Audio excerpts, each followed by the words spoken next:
요즘 시대를 가리켜서 퓨전 시대라고 합니다. 퓨전이라는 말은 서로 섞다는 뜻이죠. 전혀 어울릴 것 같지 않은 두 가지 이상의 요소를 섞어서 혼합해서 새로운 것을 만들어내는 것, 그것을 퓨전이라고 하는데요. 과거에는 고유성, 전통성 이런 것을 중요한 가치로 여겼는데 요즘에는 조화와 혼합성을 더 중요한 가치로 여기는 시대가 되었다는 거예요. 그래서 동양과 서양이 섞이고 그리고 장르와 장르가 섞이는 그런 퓨전 시대가 되었다는 것입니다. 자, 그렇다면 이렇게 서로 섞고 혼합하는 것이 좋다고 무조건 모든 것을 다 섞으면 어떻게 될까요? 신앙생활마저도 서로 섞으면 어떻게 될까요? 그야말로 세상 나라 문화와 하나님 나라 문화가 서로 섞이는 거예요. 혼합이 되는 거예요. 그럼 어떻게 될까요? 온갖 세상적인 것들이 세상의 가치와 문화, 세상의 성공, 세상의 번영, 온갖 세상 문화들이 교회 안으로 들어와서 교회인지 세상인지 구분이 안 되겠죠. 그것은 하나님의 뜻이 아닙니다.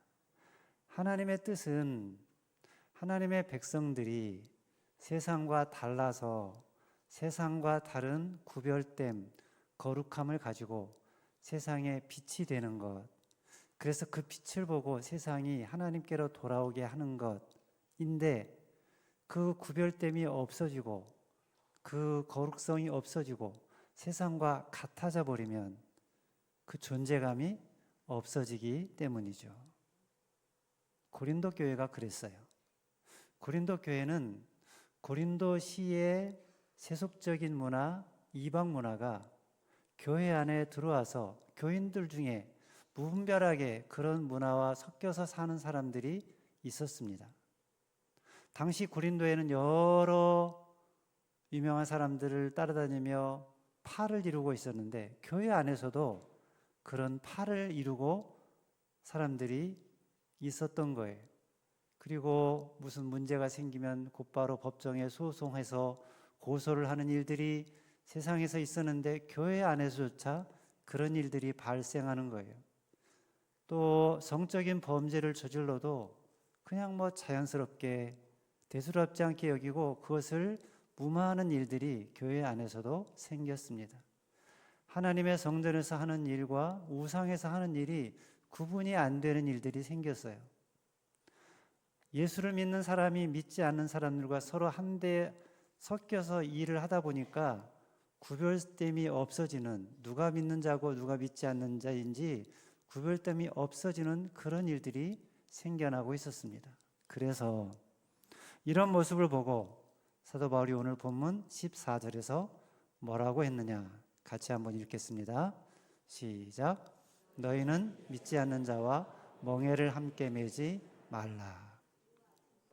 이 말은 사도 바울이 구약의 신명기 말씀을 인용해서 한 말인데요. 신명기 22장 10절 말씀에 보면 너는 소와 나귀를 결의하여 갈지 말며 라는 말씀이 나옵니다.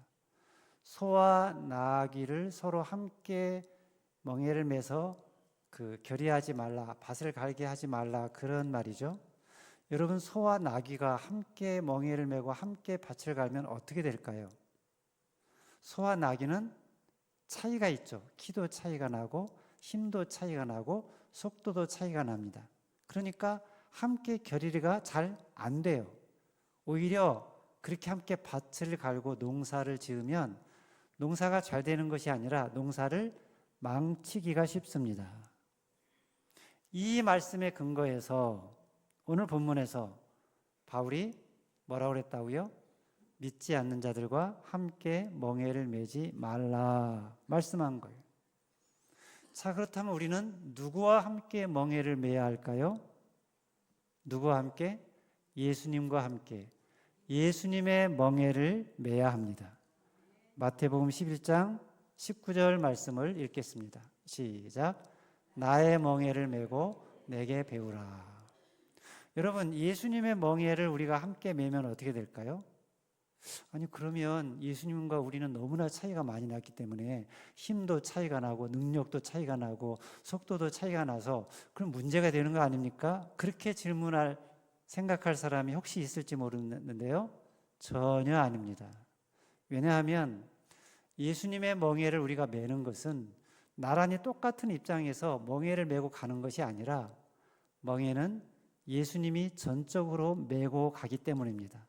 우리는 그 멍에를 그저 따라가기만 하면 되는 거예요.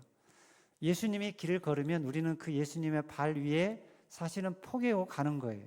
그러니까 여러분, 우리가 예수님의 멍에를 메는 것이 어떻습니까? 너무나 쉬워요. 그 짐이 너무나 가벼워요.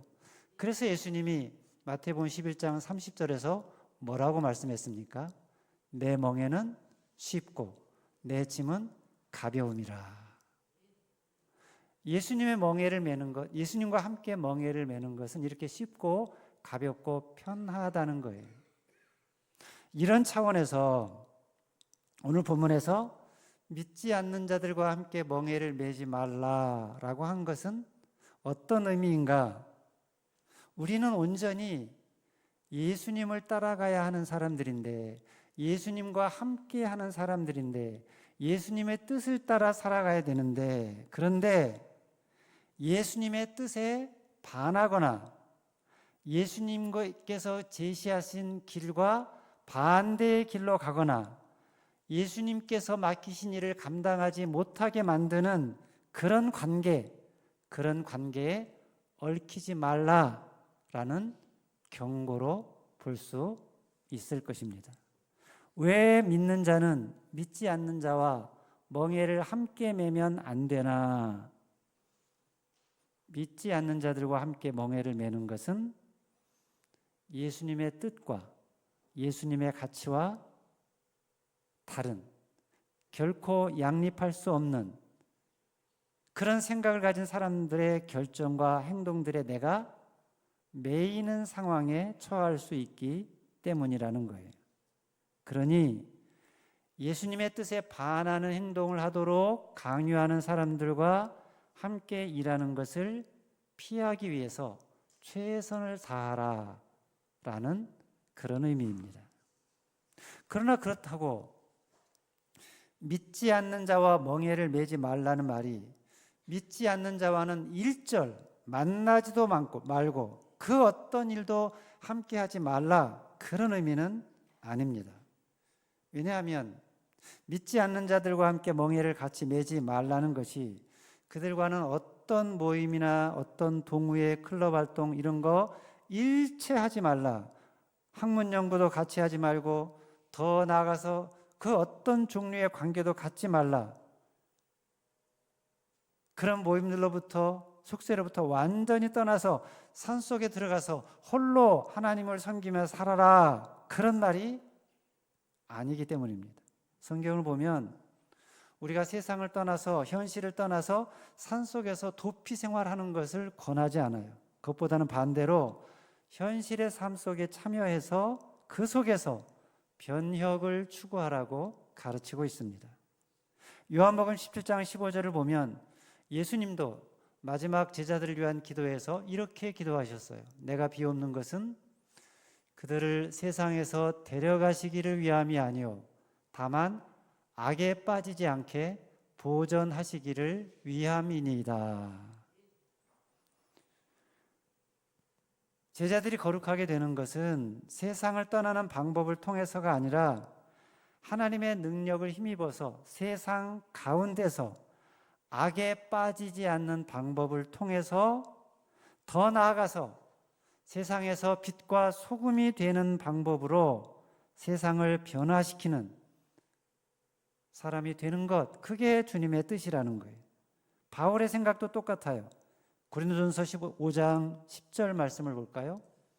이 말은 이 세상에 음행하는 자들이나 탐하는 자들이나 속여 빼앗는 자들이나 우상 숭배하는 자들을 도무지 사귀지 말라 하는 것이 아니니 만일 그리하려면 너희가 세상 밖으로 나가야 할 것이라. 무조건 세상을 떠나서 따로 거하는 것이 하나님의 뜻이 아니라는 거예요. 자, 그렇다면 믿지 않는 자와 함께 멍에를 매지 말라. 이게 세상 사람들과 모든 관계를 끊어라, 그런 의미가 아니라면 그런 어떤 의미일까? 신앙의 본질을 훼손시키는 일이나 관계, 그런 일이나 관계가 있다면 피해야 한다는 거예요. 하늘의 가치 대신에 세상의 가치를 함께 추구하는 관계, 세상에 불의하고 부도덕한 일에 참여함으로써 하나님의 백성다운 거룩한 자태를 잃게 하는 관계, 빛 대신 예수님을 버리고 어둠의 일을 해야 하는 관계, 이런 관계는 그것이 무엇이든지 맺어서는 안 된다는 거예요. 그것이 결혼이든 동업이든 친구 관계든 서로 양립할 수 없는 일이나 관계를 맺는 것 반드시 피해야 한다는 것입니다. 이게 대전제, 이런 대전제를 말한 후에 왜 이게 맞는지, 왜 이렇게 해야 하는지, 왜 이 둘이 서로 양립할 수 없는지를, 그러니까 믿는 자와 믿지 않는 자가 서로 함께 멍에를 매는 것이 공존할 수 없는지를 4가지 예를 들어서 질문 형식으로 더 강력하게 설명을 합니다. 그 4가지 질문이 무엇입니까? 14절 하반절에서 16절 상반절에 나오죠. 같이 읽겠습니다. 시작. 의와 불법이 어찌 함께하며 빛과 어둠이 어찌 사귀며 그리스도와 벨리알이 어찌 조화되며 믿는 자와 믿지 않는 자가 어찌 상관하며 하나님의 성전과 우상이 어찌 일치가 되리요. 조화될 수 없는 거, 공존할 수 없는 거, 함께할 수 없는 거, 일치할 수 없는 거, 그것들이 뭡니까? 의와 불법입니다. 빛과 어둠입니다. 그리스도와 벨리알입니다. 성전과 우상입니다. 이것들은 결코 함께할 수 없고 사귈 수 없고 공존할 수 없다는 거예요. 그런데 만약에 함께 공존하면 어떻게 됩니까? 함께 사귀면 어떻게 됩니까? 이 2가지를 함께 하면 어떻게 됩니까? 만약에 누군가가 성전에서 하나님께 예배를 잘 드려요. 그런데 동시에 다른 우상 신전에 가서도 똑같이 정성껏 제사를 드린다고 합시다. 그러면 이 사람의 신앙은, 이 사람의 믿음은 어떻습니까? 양쪽에서 다 잘하니까 아주 좋은 신앙이라고 할 수 있나요? 아니죠. 좋은 신앙이 아니라 가짜 신앙이죠. 잘못된 것이죠. 어떤 사람이 교회당에서 열심히 신앙생활하고 봉사를 잘합니다. 잘 섬겨요. 그런데 회사 가서는 사기를 치고 거짓말을 하고 다른 사람들을 학대한다면 이 사람 신앙이 바른 신앙입니까? 바르지 않은 신앙이죠. 또 회사에서 잘못을 하고 불의를 저지르고 거짓말을 하고 교회당에 와서 회개를 한다면 그거 괜찮은 것입니까? 그렇지 않죠. 회개만 하면 되지라고 생각을 한다면 그것은 잘못된 생각이라는 거예요. 진리에 대해서 전혀 모르는 생각이라는 거죠.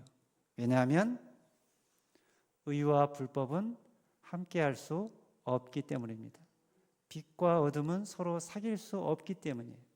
그리스도와 벨리알은 함께할 수 없다. 성전과 우상은 서로 일치가 될 수 없기 때문이라는 거예요. 왜 일치가 될 수 없고, 왜 조화될 수 없고, 왜 함께 공존할 수 없고, 왜 서로 사귈 수 없는가? 하나씩 구체적으로 살펴볼까요? 먼저 의와 불법입니다. 여러분, 의가 무엇입니까? 하나님과 바른 관계를 맺는 것이죠. 하나님의 말씀대로 사는 것이에요. 그 말씀에 순종하는 것입니다. 불법은 무엇입니까? 하나님과 관계를 맺지 않은 거예요. 하나님을 떠나서 자기 마음대로 사는 거예요. 하나님의 법을 어기고 하나님의 법을 거역하는 것입니다. 여기서 불법은 살인이나 강도짓이나 도둑질이나 간음을 하는 것뿐만 아니라 하나님과 함께 하지 않는 삶, 하나님의 뜻대로 살지 않는 모든 것들 다 불법입니다. 그러니까 의와 불법이 함께 할 수 있습니까? 함께 할 수 없다는 거예요. 의롭게 사는 자와 불의하게 사는 자가 어찌 함께 할 수 있느냐? 함께 할 수 없다는 것입니다. 둘째는 빛과 어둠이에요. 여러분, 빛과 어둠이 공존할 수 있습니까? 빛과 어둠이 서로 사귈 수 있습니까? 사귈 수 없어요. 공존할 수 없어요. 왜냐하면 빛이 임하면 어둠은 사라지기 때문에, 빛이 임하면 어둠은 물러가기 때문에 같이 있을 수가 없다는 거예요. 여기서 빛은 빛의 자녀인 성도를 가리키고, 어둠은 어둠의 자식들인 믿지 않는 자, 우상 숭배자들을 가리켜요. 이 둘이 서로 함께 사귈 수 없다는 거예요. 공존할 수 없다는 거예요. 왜냐? 그 속성과 본질이 다르기 때문에. 함께 할 수가 없다. 사귈 수가 없다. 이와 관련된 인디언 사회에서 내려오는 우화 하나가 있습니다. 어떤 마을에 깊은 동굴이 하나 있었는데 그 동굴은 얼마나 깊은지 한 번도 빛이 들어오지 않은 동굴이에요. 늘 어둠 속에만 있었던 동굴이에요. 어느 날 빛이, 태양이 그 동굴을 초청을 했습니다. 태양에 가까이 가보니까 와, 빛이 찬란한 그 화려함이 너무나 멋있었어요. 경탄을 했습니다. 너무나 경탄한 나머지 나중에 돌아와서 동굴이 이번에는 태양을 초대합니다. 빛을 초대합니다. 그래서 어둠이 무엇인지를 보여주려고, 어둠을 구경시켜 주려고. 태양이 동굴을 찾아갔어요. 동굴 속으로 탁 들어갑니다. 도대체 어둠이 어디 있을까? 어둠이 어떻게 생겼을까? 근데 아무리 찾아도 어둠이 보이지 않는 거예요. 도대체 어둠이 어디 있느냐? 어디 있습니까? 어둠이 어디 있습니까? 빛이 임하면 어둠은 없어져요. 사라져요. 그러니까 빛과 어둠은 서로 사귈 수가 없다는 거예요. 공존할 수가 없다는 거예요. 세 번째는 뭐와 뭐가 사귈 수 없고 일치할 수 없느냐? 그리스도와 벨리알입니다. 벨리알이 뭘까요? 벨리알은 벨리야알이라는 말의 준말인데 무가치하다, 사악하다라는 뜻이에요. 그래서 유대문학에서는 그 벨리알을 무가치함, 사악함의 주인인 사탄을 가리킨다고 여겼어요. 많은 주석가들이 여기에 동의해요. 벨리알은 사탄을 가리킨다. 그러니까 그리스도와 벨리알이 어찌 조화되며 라는 말은 그리스도와 사탄이 어찌 조화될 수 있겠느냐, 그런 말이에요. 여러분, 그리스도와 사탄이 조화될 수 있습니까? 조화될 수 없어요. 왜냐하면 그리스도는 길이신데 사탄은 그 길을 가로막고 못 가게 하는 자이기 때문이에요. 그리스도는 진리이신데 사탄은 거짓의 아비이기 때문입니다. 그리스도는 생명이신데 사탄은 생명을 파괴하는 자이기 때문입니다. 그러니 어찌 그리스도와 사탄이 조화될 수 있느냐? 어찌 그리스도와 벨리알이 조화될 수 있느냐? 어찌 그리스도를 따르는 자들과 사탄을 따르는 자들이 조화될 수 있느냐? 조화될 수 없다는 거예요. 넷째는 뭡니까? 하나님의 성전과 우상입니다. 성전과 우상이 어찌 일치되리요? 일치되리요 라는 말은 헬라어로 쉰카타테시스라고 하는데요, 함께 둔다, 함께 모신다, 그런 뜻이에요. 성전과 우상을 함께 둔다, 성전과 우상을 함께 모신다. 가능한 일입니까? 가능하지 않다는 것이죠. 성전과 우상은 함께 둘 수가 없어요. 성전과 우상은 함께 모실 수가 없어요. 왜냐? 섬기는 대상이 다르니까. 그 본질이 다르고 속성이 다르니까. 그러니 우상이 있는 자리에 있는 자는, 우상을 섬기는 자들과 함께하는 자는 빨리 그들 중에서 나오라는 거예요. 그것을 17절에서 바울이 말했죠. 같이 읽겠습니다. 시작. 그러므로 너희는 그들 중에서 나와서 따로 있고 부정한 것을 만지지 말라. 어둠 가운데 있는 자들 중에서, 불법을 행하는 자들 가운데서, 불의한 자 가운데서, 우상을 섬기는 자들 가운데서 나와서 어떻게 하라고요? 따로 있고 부정한 것을 만지지 말라. 무슨 말입니까? 너희는 그들과 다른 자들이라. 그들과 섞여 있으면 안 된다는 거예요. 그들과 다른 구별성과 독특성과 거룩성을 유지하라는 것입니다. 그들과 섞여 있지 말라는 거예요. 혼합되지 말라는 거예요. 그들에게서 나오라는 것입니다. 이 말은 당시 이방 신전에서 이루어지고 있었던 연회, 그 연회를 생각하면서 한 말로 여겨집니다. 당시에는 성공과 출세를 위해서는 이방 신전 연회에 참석하는 것이 필수였다고 그래요. 왜냐하면 거기에서 사회 각계각층의 사람들을 만나고 또 그곳에서 새로운 정보들을 얻을 수 있기 때문이에요.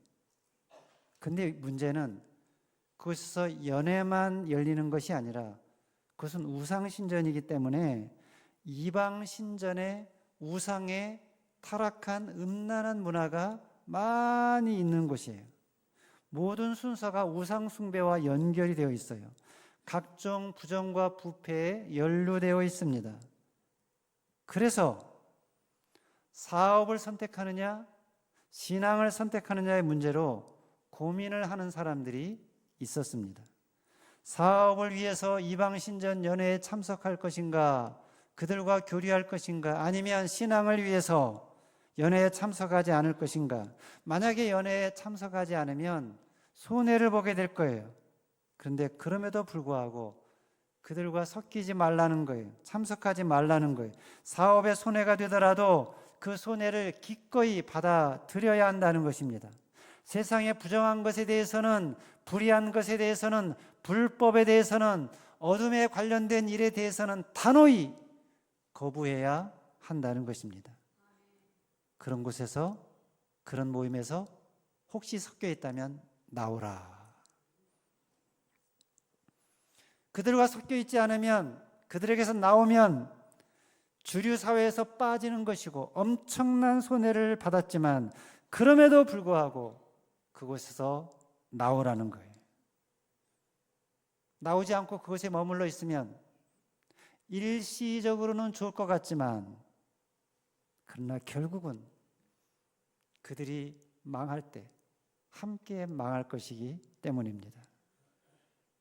불법적인 것은, 불의한 것은, 어둠에 속한 것은 순간적으로는 괜찮은 것 같지만 결국은 망한다는 것입니다. 그러니 그들과 함께 망하기 전에 거기서 나와라. 그것을 요한계시록 18장 4절에서는 이렇게 말했습니다.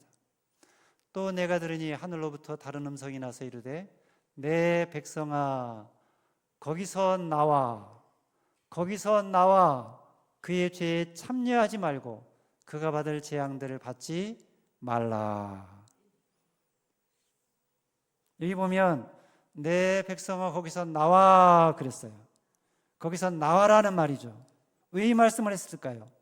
거기는 하나님의 백성이 머물 곳이 아니기에, 거기는 하나님의 백성이 거할 곳이 아니기 때문에 거기서 나오라고 한 거예요.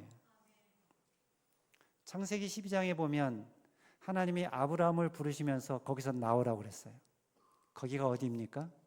아브라함이 나오라고 한 거, 갈대아 우르입니다. 여러분, 갈대아 우르는 어떤 곳입니까? 아브라함의 고향이에요. 아브라함의 친척, 부모, 형제가 있는 곳이에요.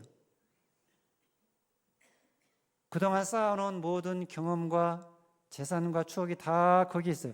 그러니 거기서 떠나면 안 될 것 같아요. 그런데 하나님께서는 거기서 나오라고 하셨어요. 왜요? 그곳은 우상이 만연되어 있었던 곳이었기 때문입니다. 거기는 영적으로 아무런 도움이 되지 않는 도시였기 때문이에요. 그러니 아브라함이 살기 위해서는, 아브라함이 축복의 통로가 되기 위해서는 거기서 나와야 한다는 거예요. 그래서 아브라함이 나왔습니까? 안 나왔습니까? 나왔어요. 나와서 하나님이 말씀을 따라 갔더니 축복의 통로가 되고 믿음의 조상이 되었죠. 그런데 나오라는 말을 듣고도 순종하지 않은 사람들이 있었죠. 누굽니까? 롯의 가족입니다. 창세기 19장에 보면 두 천사가 소돔과 고모라 성에 머물고 있던 롯의 가정을 방문했어요. 방문한 이유는 그 가정에 경고하기 위해서요. 하나님의 임박한 심판을 경고하기 위해서요. 지금 소돔과 고모라 성에 죄가 너무나 관여해 있기 때문에 하나님께서 이 성을 불과 유황으로 멸망시킬 건데, 그러니 거기서 빠져나오라고 미리 경고 사인을 준 거예요. 그러니 어떻습니까? 이 천사들의 말이 너무 고맙죠. 미리 알려줬으니까, 미리 경고해 줬으니까. 그러니 참으로 감사한 일이죠. 그런데 롯의 가족들의 반응은 어떠했습니까? 그들은 이 천사들의 경고를 믿지도 않았고 듣지도 않았어요. 롯의 사위들은 그 말을 농담으로 여겼습니다. 그래서 어떻게 됐습니까? 망했죠. 사위들은 다 망했고, 롯의 처는 천사들의 말을 귀담아 듣지 않고 세상에 미련을 두었다가 소금 기둥이 되고 말았고, 롯마저도 자꾸 머뭇거리고 타협하다가 소알성에서 딸과의 사이에서 죄의 씨를 남기고 말았어요. 롯의 가정이 이렇게 된 이유는 죄의 도성 소돔과 고모라 성에 머물다가 그들의 가치관에, 그들의 문화에 동화되었기 때문이에요. 소돔화 되어버렸기 때문입니다. 아무리 몸이 소돔성에 살고 있었을지라도 소돔성이 얼마나 죄악되고 타락했는지를 깨닫고 분별하고 깨어 있어야 했는데, 그 사람들을 향해서 심판 메시지를 전하고 그들과 다른 구별된 삶을 살아야 했는데, 소돔의 선교사여 소돔의 목자가 되어야 했는데, 그런데 소돔성에 오래 머물면서 소돔화 되었다는 거예요. 소돔 사람들의 생각, 그들의 가치, 그들의 문화를 따라 그들과 섞여 버렸다는 거예요. 동화되고 말았다는 거예요. 우리도 혹시 소돔 같은 이 세상 문화와 동화되어 가고 있지 않은지 돌아보아야 할 것입니다. 나도 오래 이 세상에 머물다 보니까 이 세상의 가치, 이 세상의 문화, 이 세상의 전통에 섞여서 혼합되어서 세상과 같은 자가 되어가고 있지 않는가. 돌아보라. 돌아봐서 내 안에 세속적인 것, 불법적인 것, 불의한 것, 어둠에 속한 것들, 우상에 속한 것들이 있다면 그들과 짝하지 말고, 그것에 섞여 있지 말고, 그런 곳에 가지 말고, 갔다면 더 이상 머뭇거리지 말고 속히 그곳에서 나오라는 것입니다. 요셉이 그랬죠. 요셉은 보디발의 아내가 유혹해 왔을 때 머뭇거리지 않았어요. 상황 윤리를 내세우며 타협하지 않았습니다. 요셉은 즉시 그 자리를 박차고 나왔습니다. 그랬기 때문에 요셉이 죄에 빠지지 않고 유혹에 빠지지 않고 하나님의 구원 역사에 영광스럽게 쓰임받게 된 것이지, 만약에 요셉이 머뭇거렸다면, 죄와 타협했다면, 그곳에 머물렀다면 그 인생은 거기서 끝나고 말았을지 모릅니다. 그래서 나오라고 한 거예요. 요한계시록 18장에서 거기서 나와라. 거기에 있으면 그곳이 망할 때 너희도 같이 망할 것이다. 그 세상 가치 문화에 물들어서 그들이 망할 때 같이 망할 것이다. 지금 당장은 그것이 좋아 보이고 화려하게 보이고 나에게 행복을 줄 것처럼 여겨지지만, 그래서 사람들은 그런 자리에 끼지 못하는 것을 안타까워하고 안달나 있지만, 그러나 불의한 것들은, 불법적인 것들은, 어둠에 속한 것들은, 우상적인 것들은 결국은 무너지고 망할 것이다. 그러니 거기서 나와라. 우리 한번 따라서 해보겠습니다. 거기서 나와라. 누가요? 예, 혹시라도 그런 것에 머물고 있고 물들어 있는 것이 있으면 나와라. 거기가 어디입니까? 요한계시록 18장 2절 말씀을 보면 큰 성 바벨론이라고 그랬어요. 여러분, 지금은 바벨론이 이 세상에 존재합니까? 안 존재합니까? 존재하지 않아요. 옛날에는 있었는데 망했어요. 그죠? 근데 요한계시록에서 왜 큰 성 바벨론이라고 했을까요? 여기서 바벨론은 상징이죠. 뭐를 상징합니까? 하나님을 대적하는 문화, 하나님 나라를 반대하고 거부하고 하나님 없는 문화, 힘, 그런 것들을 추구하는 성, 나라, 사람들을 가리켜서 바벨론이라고 합니다. 당시에는 그런 바벨론이 뭐였습니까? 로마였어요. 로마는 강력한 힘과 문화를 구축하고 있었어요. 그 어떤 것이 와도 무너지지 않고 영원할 것처럼 보였어요. 그런데 무너졌어요. 하나님을 대적하는 자는, 하나님을 반하는 문화는 아무리 강력하고 화려한 꽃을 피웠어도 그 속에 죄가 있고 악이 있고 불법이 있고 우상이 있는 것들은 다 언젠가 무너지게 된다는 거예요. 그러니 거기서 나오라. 나오라는 말은 비록 바벨론에 살고 있지만 그들처럼 살아서는 안 된다는 것이죠. 그들의 죄에 참여하지 말고 그들의 문화에, 그들의 음행에, 그들의 사치스러운 삶에서 벗어나라는 것입니다. 자, 그렇다면 여러분, 오늘날 바벨론은 어디입니까? 우리가 나와야 할 거기는 어디입니까? 죄가 있는 곳입니다. 죄의 유혹이 있는 것입니다. 불법이 판을 치는 곳입니다. 불의가 있는 곳입니다. 어둠의 일을 하는 곳입니다. 우상이 있는 곳입니다. 하나님의 절대적인 문화, 하나님의 절대적인 가치를 버리고 그 대신에 세상의 문화, 세상의 상대적인 가치를 따르는 곳입니다. 화목케 하라는 하나님의 말씀을 거부하고 정의라는 이름으로 서로를 미워하고 비방하며 적대하며 증오가 있는 곳입니다. 거기서 나오라. 왜냐? 믿는 자가, 하나님의 백성이 그런 문화와 그런 사람들과 짝할 수 없기 때문입니다. 어찌 빛과 어둠이 함께 할 수 있겠느냐? 어찌 의와 불법이 공존할 수 있겠느냐? 어찌 그리스도와 벨리알이 사귈 수 있겠느냐? 어찌 성전과 우상이 공존할 수 있겠느냐? 없다는 거예요. 그러니 일치할 수 없는 곳에서, 서로 사귈 수 없는 곳에서, 공존할 수 없는 곳에서 나와라. 나와서 따로 있고 부정한 것을 더 이상 만지지 말라. 부정한 곳에 있다면 빨리 떠나라. 떠나서 하나님의 자녀답게, 하나님의 백성답게 살아라. 세상과 같은 삶이 아니라 세상과 다른 삶을 살아라.